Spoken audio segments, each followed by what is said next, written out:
Guys, you probably noticed I haven't uploaded in a while.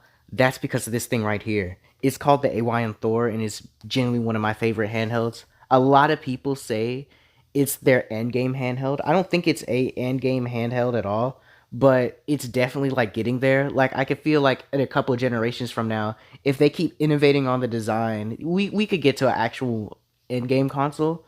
But before I get started with like the whole review and everything, I gotta tell you about some of my favorite features on this thing.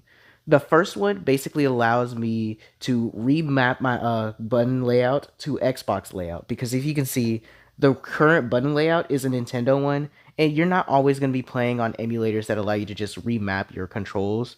So it's nice, easy for like Minecraft, Fortnite, or something where I could just immediately switch to an Xbox layout, something the games are going to be more familiar with, and the button prompts are actually accepted. The next feature on there is for games like Cookie Run Kingdom, Mega Man X Dive, or even Brawl Stars, but I think you're not supposed to do that in Brawl Stars. I don't know the rules anymore for that game.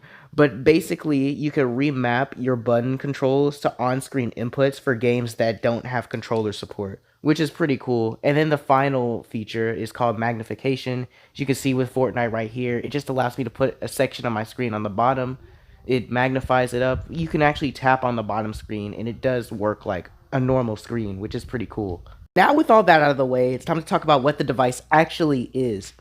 It's an Android tablet with two screens and controls on the side. That's quite literally like what it is. It doesn't look like this 3DS layout that I'm showing to you when you first get it. It's more of like this Android home screen on both screens. And I have Cocoon launcher set up on it, which is you can switch the main launcher on there off of like the Android one. I switched it to that one, and you're able to customize it from there. You can technically customize like your regular Android home menu, but I think this one looks cooler because Cocoon has a lot of different options.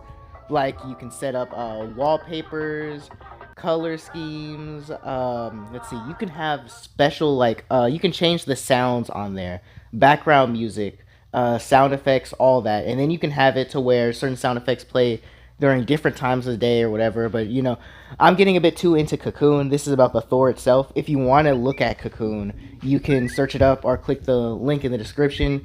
It will give you the overview on Cocoon 2.0.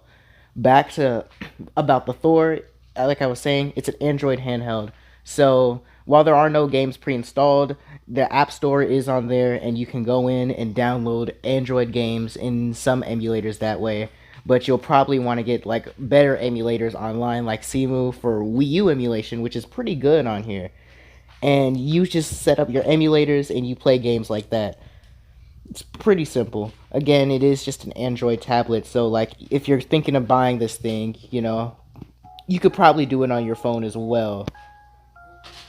But fortunately enough, the AYN Thor actually has enough features for, it to be actual better experience than using a standard phone. Mostly because of the Snapdragon card. I forgot which one it was, but I'll have it on screen. It's apparently really powerful. That's one thing it has. Also, the dual screens, while they are like just regular Android dual screens, and the emulators can configure with it to play dual screen DS and 3DS games, Wii U, etc. You can also multitask having like a game on the top screen or a walkthrough on the bottom, or two games running. And the controls, there's like a specific button that lets you choose what screen to put controls on. I usually keep it on auto lock unless like I don't want to accidentally touch the bottom screen. But auto lock means whatever the last screen you interact with is what the controls are going to automatically be enabled on. So that's just another one of those, gimmicky features that it has. It's a very gimmicky console, and I feel like someone's main reason for getting it would be its portability and just gimmicky nature. And the features don't end there, as you can also dock this up to a TV, connect Bluetooth controllers, and you could play your games co-op for mostly the emulated and PC games. Well, that's all I really have to say about this console. It's pretty cool.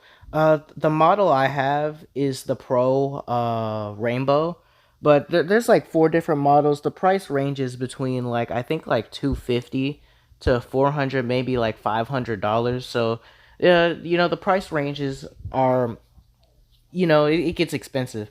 But I do know there's like a cheaper. I think it's called the Abernic RGDS, and it's kind of the same thing, but it's a lot lower. It's like a lot less powerful. It's only like around $90 though, and I think it's pretty cool for like Game Boy and DS games. But I wouldn't try to do everything you can do on the Thor on there. That's gonna be all. I just have this random gameplay streamed to my phone. I think I'm gonna end this right here.